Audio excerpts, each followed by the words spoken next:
Socrates was founded on the faith that evoking collective wisdom is the way to address complex systems challenges, wicked problems as we call them.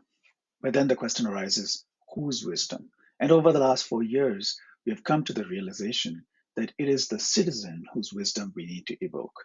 That even when an expert or a powerful person is in the room, they are citizens first and therefore equal to everybody else.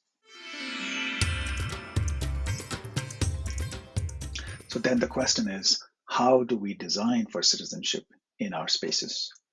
And that's where we can borrow from the language of design systems, something that comes from the world of user experience design, the interfaces that we are all used to on our smartphones and computers these days.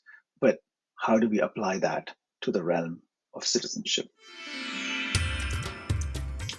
We do so by first coming up with 3 principles that influence our work. That is people, places, and planet. We evoke the wisdom of people, we evoke the wisdom of places, and we evoke the wisdom of the planet.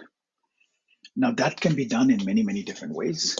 We can do it at the level of lawmaking, of creating policy, which you might say is palace politics, right? The politics of the parliament.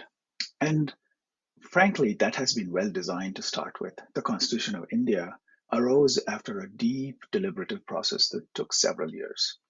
So we can set that aside for the moment because really what's missing is designing for citizenship on the street, in our everyday interactions. Delhi is really far away when that happens. So how do we design for citizenship on the street in the micro, not the macro? That's the challenge that we set up ourselves for.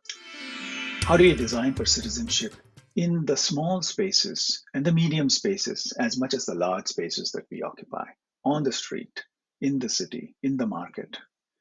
How can we be citizens first in all of these settings? This is our challenge. This is what we'll be talking about over the coming weeks as we tell the story of our interactions across India in the rural agenda, in our work with tribal communities in Rajasthan, and other efforts that Socratus is undertaking to address citizenship as the key attribute to be cultivated in the face of wicked problems, in the face of climate change.